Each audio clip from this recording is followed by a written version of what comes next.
1. Texas floods 2025, over 80 dead, rescue efforts continue. Breaking news.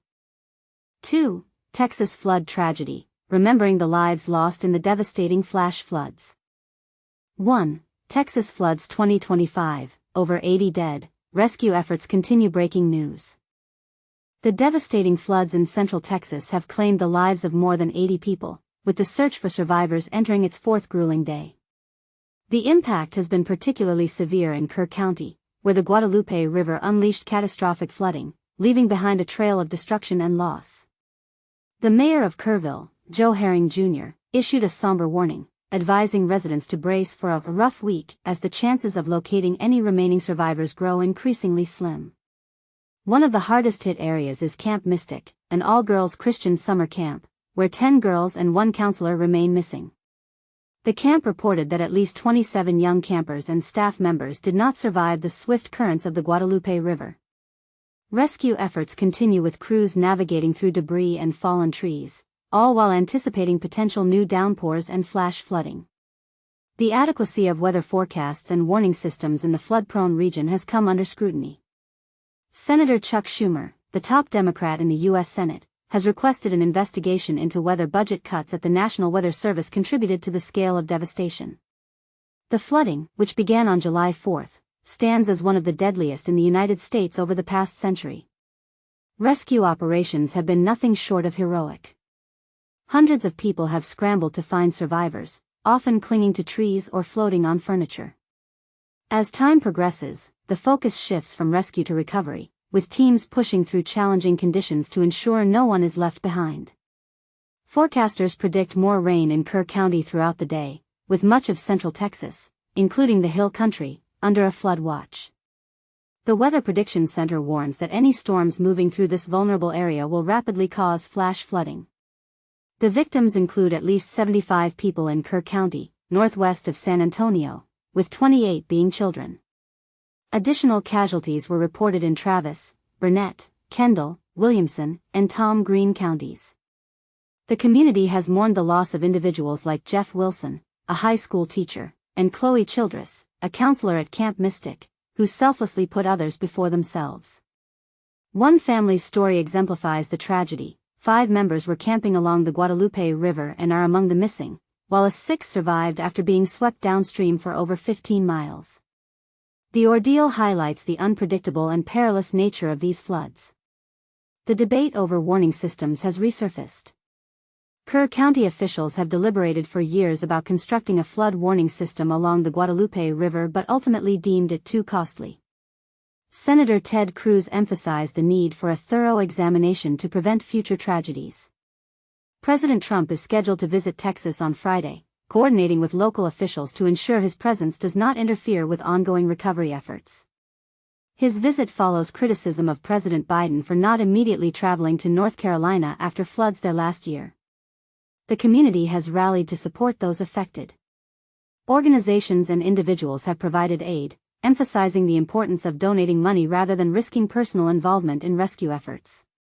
Key organizations include the Center Point Volunteer Fire Department, the Community Foundation of the Texas Hill Country, the Salvation Army, TexSAR, World Central Kitchen, Austin Pets Alive, and various GoFundMe pages. The risk of further flooding persists. Parts of central Texas face a flood watch, with additional rain forecasted. The National Weather Service advises residents to stay vigilant and move to higher ground if necessary. The search for the missing continues with determination. Crews and volunteers work tirelessly, driven by the hope of finding survivors and providing closure to devastated families. Governor Greg Abbott reassured the public that the search will continue until every person is accounted for. The tragedy serves as a stark reminder of the vulnerability of communities in flood-prone areas and the critical need for improved warning systems and flood management strategies. 2. Texas flood tragedy, remembering the lives lost in the devastating flash floods.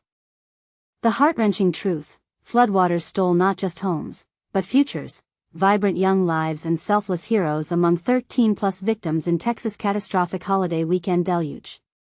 But the real tragedy lies in the individual stories behind the numbers, ordinary people who became extraordinary in their final moments. Let's honor them properly. Chloe Childress, this Camp Mystic counselor was about to start at University of Texas at Austin. Her family describes her as radiating contagious joy, unending grace, and abiding faith. Returning to the camp she loved, Chloe aimed to mentor young girls all summer.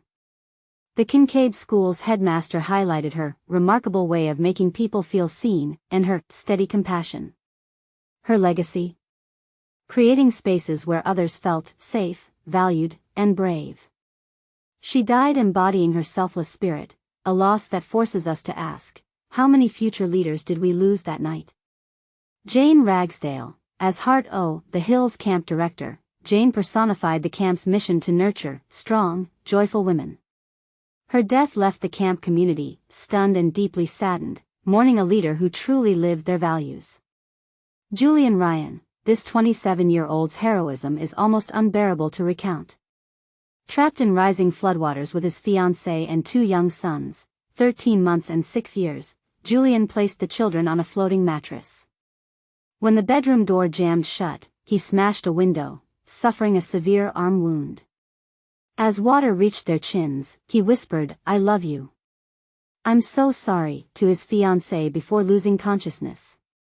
His sister Connie insists, he died a hero.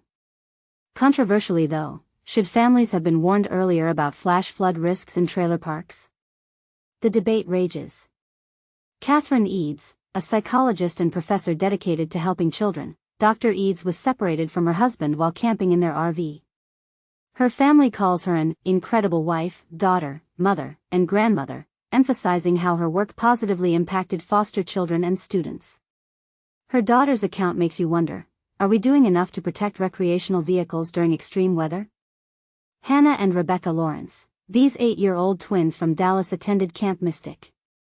Their 14-year-old sister Harper survived, leaving their family grappling with unimaginable grief. Their grandfather noted the girls gave their family so much joy, a stark reminder that the youngest victims often leave the deepest voids. Dick Eastland, the longtime Camp Mystic director, died attempting to save campers. His grandson George called him a husband, father, grandfather, and mentor to thousands, sharing on Instagram, this was the only other way he'd want to go, saving the girls he loved. Former counselor Ryan Robinson recalled Dick's unique gift, making everyone feel safe and seen. But here's the painful question, should summer camps in flood zones have stricter evacuation protocols? Many parents are now demanding answers. Sarah Marsh, this 8-year-old from Alabama's Mountain Brook community, was a Camp Mystic camper. Mayor Stuart Welch called her loss unimaginable, while Senator Katie Britt highlighted the communal grief.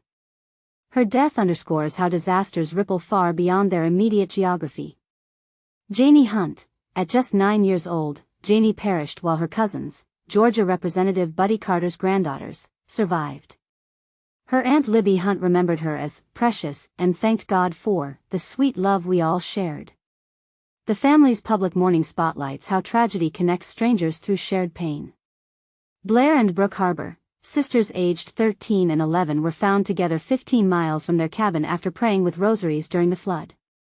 Blair planned to audition for her school play's lead role and was a multi-sport athlete and student ambassador. Brooke was described as an excellent student with a gift for improv who never met a stranger. Their Catholic community emphasized their kindness and service, making one wonder, what potential was extinguished in these bright young souls? Reese and Paula Zunker, this educator couple from Kerrville, died together. Reese rebuilt the local soccer program and was called a mentor, teacher, and role model by players. Paula left a lasting mark as a former teacher. Their missing children add another layer to this tragedy, a harsh reminder that floods erase entire family units. Jeff Wilson, a humble high school teacher for 30 years, Jeff died while his wife and son remain missing. His district called him a beloved, highlighting how educators form the backbone of communities, and how their loss devastates generations of students. Final thought, each story reveals ordinary people exhibiting extraordinary courage. But the uncomfortable truth remains, could better emergency planning have prevented these losses? What responsibility do campsites and communities bear in flood-prone areas? Share your perspective. Are these tragedies unavoidable acts of God, or a wake-up call for better disaster preparedness? Your opinion matters in the comments below. Reporting contributions from ABC News: Camilla Alcini, Christopher Luft and Gabrielle Vinnick.